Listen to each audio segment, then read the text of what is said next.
A atitude de José contribuiu muito para isso. Por quê? Porque é o seguinte, seus irmãos já andavam aborrecidos com ele, porque Jacó tinha explicitado a sua predileção por José. E agora José tem sonhos, né, sonhos inspirados por Deus, onde seus irmãos, inclusive seu pai e mãe, aparecem diante dele se curvando, prestando a ele reverência.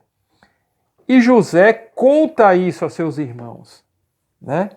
Conta isso, o que faz aumentar ainda mais a raiva, né? O ódio que seus irmãos sentiam por ele. Então, irmãos, isso nos traz uma lição muito importante agora na relação entre irmãos, né? Claro que José aqui, a gente não pode dizer com que intenção José fazia isso, né? Nós não sabemos se era por inocência, né? Ele inocentemente contava os sonhos a seus irmãos e seus irmãos com isso se aborreciam. A gente não sabe, na verdade, se a intenção era proposital de José, né? De realmente tornar claro para eles que um dia, né, ele se tornaria maior que eles. E também não sabemos se, na verdade, era pelo fato de José não ter para quem contar. Vamos lembrar que naquela época as famílias eram clãs pequenos, né? Não existiam as comunidades como existem hoje, né? Uma comunidade hoje é formada de várias famílias, né? Então, por exemplo, você tem amigos fora de sua família. Eu tenho amigos fora de minha família, amigos que eu posso contar. Talvez um sonho que eu tive sem ofender minha família. Mas naquela época, irmãos, era diferente a sociedade. A sociedade era formada por clãs, por famílias mesmo. Então José não tinha para quem contar o sonho. Os amigos dele eram os irmãos. Então, talvez inocentemente mesmo, ele aproveitava para contar. Olha, essa noite eu tive um sonho, aconteceu isso, aquilo outro. Aí os irmãos se mordiam de raiva.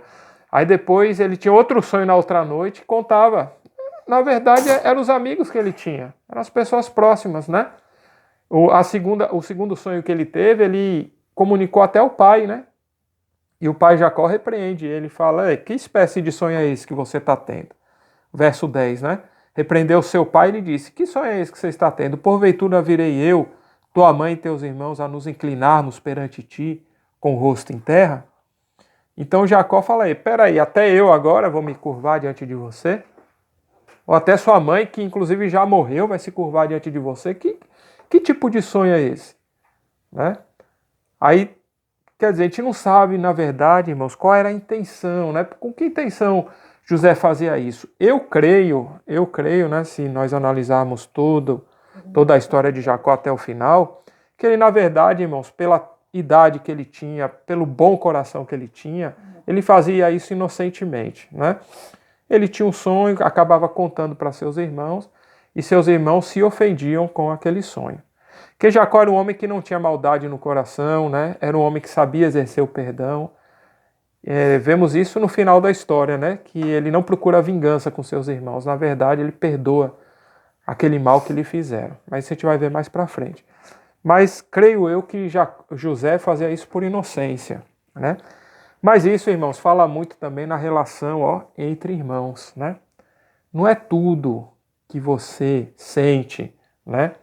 Não é tudo aquilo que você sabe, não é tudo aquilo que Deus toca no seu coração que você vai comentar com seu irmão, né? Por quê? Porque isso, às vezes, não é entendido da maneira correta. E às vezes seu irmão pode ficar com mais raiva. E José tinha, né, vamos dizer assim, essa...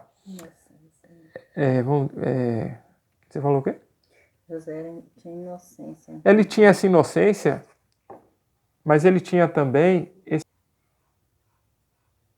Então, irmãos, essa atitude de José fala muito da relação entre irmãos, né? José, muito provavelmente por imaturidade, por inocência, falava essas coisas. Mas na nossa relação com os nossos irmãos carnais, a gente tem que ter muito cuidado com isso. Principalmente você que é jovem, né? Por quê? Porque às vezes você é bom na escola, você tira boas notas, e seu irmão tem dificuldade. Aí você faz questão de esfregar na cara dele, tomei um 10 hoje em matemática, né? Olha, a professora hoje me chamou para ser monitor da escola. Né? Para que isso? Né? Para que isso? Às vezes você pode falar isso até inocentemente, como José fazia com seus irmãos, mas os irmãos interpretam de outra forma. Isso pode causar o quê? Ciúmes, pode causar inveja, pode causar ódio, né?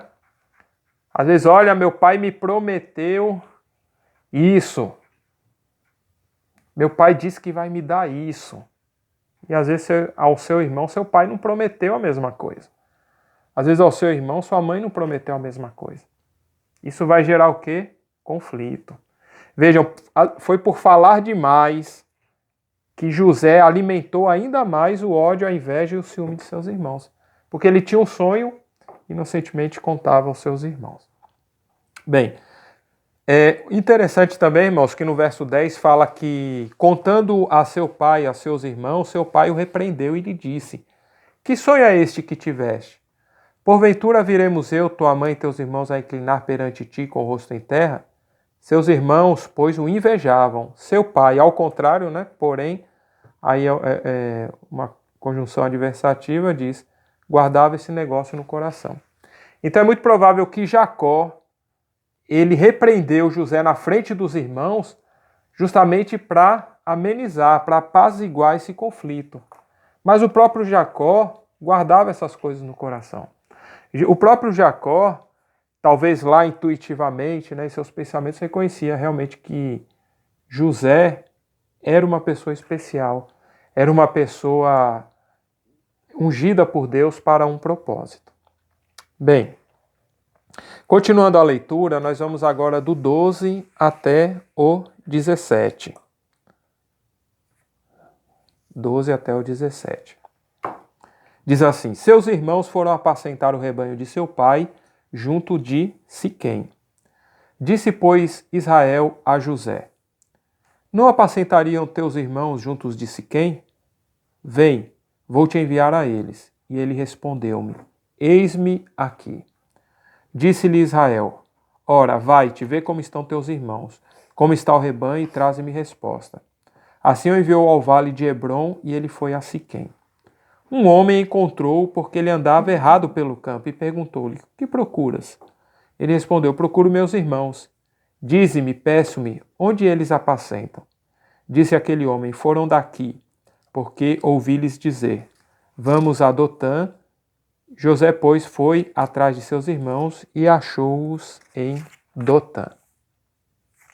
Irmãos, essa leitura do 12 ao 17 mostra mais uma vez como era a atitude, como era o comportamento dos filhos de Jacó.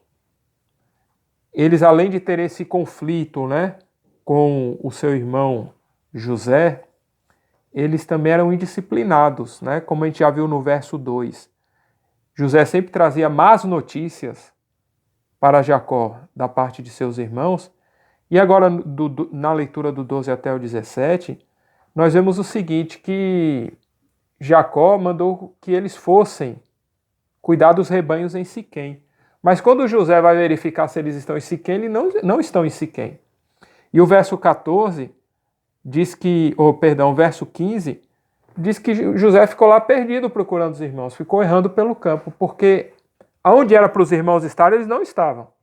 Eles não estavam em Siquém. Por um acaso, ele encontra um homem lá e ele pergunta ao homem, né? Na verdade, não é ele que pergunta, é o homem que pergunta a ele, que vê ele lá, doido, né? Procurando os irmãos. Aí pergunta: vem cá, você está procurando o quê? Aí ele fala: eu estou procurando meus irmãos. Aí falou: eu vi seus irmãos. Eles, foram no caminho de Dotã. Dotã era um caminho que era uma rota. Era uma rota comercial com o Egito. Então, eles saíam dali daquela terra de Canaã para ir até o Egito pela rota de Dotã. Então, os irmãos de Jacó, ao invés de estarem fazendo o que o pai mandou em Siquém, cuidando do rebanho, não, já tinham debandado, já estavam lá para o lado de Dotã, né, que era a rota comercial entre Canaã e o Egito. Então, veja, irmãos, o que a gente entende dessa passagem? Que, na verdade, a criação de filhos, né, os problemas que os pais têm na criação dos filhos, é desde o princípio da humanidade, né? Não acha que seus filhos por terem a sua personalidade forte, por serem desobedientes, né? Por às vezes fazerem algo errado ou fazerem justamente o contrário do que você está pedindo, é que não são, que são imprestáveis, né? Que são amaldiçoados, não é nada disso, irmãos, né? Família é isso mesmo. O próprio Jacó, né, que teve seu nome mudado para Israel, que era abençoado por Deus, teve vários problemas com seus filhos, né? E a gente vai ver que esses filhos daqui para frente só deram desgosto a esse homem, a esse servo de Deus. Muitos se tornaram assassinos, dizimaram cidades e coisas assim. Mas José não. José foi um homem que só deu alegria ao pai e foi justamente a salvação da família. Porque por trás de tudo isso que estava acontecendo, Deus tinha um propósito, que era salvar o seu povo. E quando veio a fome sobre aquela região, Jacó e sua família só foi salvo porque José estava lá no Egito e recebeu a eles. Mas isso tudo a gente vai ver mais para frente, né? Mas vejam, os irmãos de José eram problema puro, irmãos. Era problema puro. Desobedeciam os pais, tinham conflitos entre si, não gostavam dos irmãos, e nós vamos ver agora do 18 ao 22 a que ponto a situação chegou. Diz assim, do 18 ao 22. E viram José de longe, e antes que chegasse a eles, conspiraram contra ele para o matarem. Disseram uns aos outros, lá vem o sonhador. Vinde agora, pois, matemo-lo, lancemo-lo numa dessas covas e diremos ao nosso pai, uma besta fera o comeu e veremos o que será dos seus sonhos. Ouvindo-o Rúben, livrou das mãos deles e disse, não lhe tiremos a vida. Também lhes disse Rúben, não derrameis sangue, lançai-o nesta cova que está no deserto, e não lanceis mão nele, a fim de livrar-o das mãos dele e torná-lo ao meu pai.